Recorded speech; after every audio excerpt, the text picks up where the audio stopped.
अब हमारा अगला टॉपिक है योज्य तत्समक क्या होता है। तो इसको भी जान लीजिए, देख लीजिए कि 5 धन शून्य जोड़ रहे हैं तो यहाँ पे क्या हो रहा है 5, 8 धन शून्य मतलब 8 हो रहा है, 111 धन शून्य बराबर 111, अर्थात किसी भी संख्या में यदि शून्य जोड़ा जाए तो योगफल वही रहता है, तो वह संख्या का मान है। ठीक है, अतः इस तरह शून्य को योज्य तत्समक कहते हैं। अब यह देखिए कि मान लीजिए योज्य प्रतिलोम अगर आपको ज्ञात करना है कि किसी संख्या का योज्य प्रतिलोम वह संख्या है जिसे उस संख्या के साथ जोड़ने पर योज्य तत्समक शून्य प्राप्त होता है, अर्थात संख्या धन संख्या का योज्य प्रतिलोम। अगर आपको परीक्षा में बोला जाए कि किसी भी ये प्रश्न में बोला जाए कि किसी भी संख्या का योज्य प्रतिलोम ज्ञात कीजिए, तो आपको योज्य प्रतिलोम ज्ञात करने से योज्य तत्समक प्राप्त होगा, अर्थात शून्य प्राप्त आंसर होना चाहिए। कि मान लीजिए यहाँ पे कोई संख्या दिया गया है, अगर +35 दिया है तो यहाँ पे आपको योज्य प्रतिलोम उसका -35 होगा ना, यहाँ पे ये माइनस है -35, तो यहाँ पे जब इसको आप घटाएंगे तो क्या हो जाएगा, धन और ऋण शून्य होगा। आंसर अगर शून्य आता है तो ये योज्य तत्समक है। अगर यहाँ पे -40 दिया तो आपको यहाँ पे क्या लेना पड़ेगा, +40, तो प्लस के लिए आपको साइन बनाने की ज़रूरत नहीं है, तो जब आप इन दोनों को घटाएंगे तो 0 आएगा। उसी प्रकार जैसे यहाँ -17 है तो यहाँ पे +17 लिखेंगे। ठीक है, तो इसका जस्ट विपरीत लिखना, अगर प्लस है तो माइनस करेंगे, माइनस है तो प्लस करेंगे, तो इस प्रकार आपका योज्य तत्समक निकल आएगा। तो ये आपके कुछ चैप्टर में आपको दिया गया है, जो आपको करना है उसका मैं आपको फोटो सेंड कर दूंगी।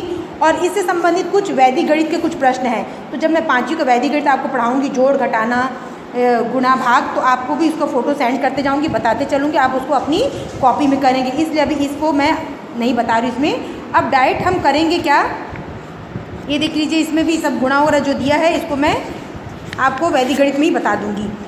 अब हम आएंगे, ये देख लीजिए इसमें पूर्णांकों की गुणन संक्रिया का गुण क्या होता है, इसको आपको बस ऐसे एक बार पढ़ लेना घर में कि किसी भी संख्या का गुणा शून्य से करने पर वह संख्या शून्य प्राप्त होती है। ठीक है, उसी प्रकार पूर्णांकों का भाग, ये देख लीजिए भाग करने पर क्या होता है, ये आप लोग छोटी कक्षाओं में किए, 5वीं कक्षाओं में। इस प्रकार ये टॉपिक को आप इसको घर में पढ़ेंगे जिसके पास बुक है। और अब हम करेंगे प्रश्नावली 4। प्रश्नावली 4 के अंतर्गत किस प्रकार संख्या रेखा में निरूपित करना है उसका कुछ फोटो सेंड करूंगी आपको, देखकर समझकर अपनी कॉपी में बनाएंगे।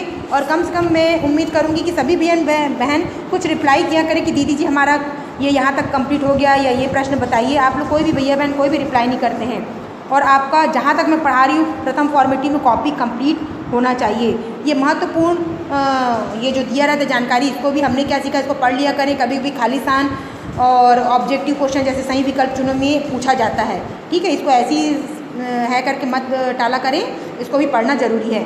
तो अब इससे संबंधित कुछ प्रश्न रहेंगे जिसका मैं फ़ोटो सेंड करूँगी, जो आपको नहीं बनेगा आप मुझसे पूछेंगे। ये सिंपल, ये ग्रेटर देन, लेस देन, बढ़ते क्रम, बड़ा कौन सा है, छोटा कौन सा है, ये सिंपल सा गुणा है।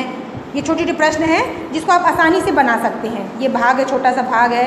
ये देखिए इस प्रकार योज्य प्रतिलोम निकालना है, खालिस्तान पूर्ति कीजिए, ये संख्या रेखा पर निरूपित करना है इसका भी, और ये योगफल ज्ञात कीजिए। तो इसका मैं आपको फ़ोटो सेंड करूँगी हल करते हुए, आप देखेंगे समझेंगे और प्रश्न 4 तक अपनी कॉपी में कंप्लीट करेंगे। जिसका प्रश्न 4 कंप्लीट रहेगा उसी को पूरे 10 मार्क्स मिलने वाले हैं।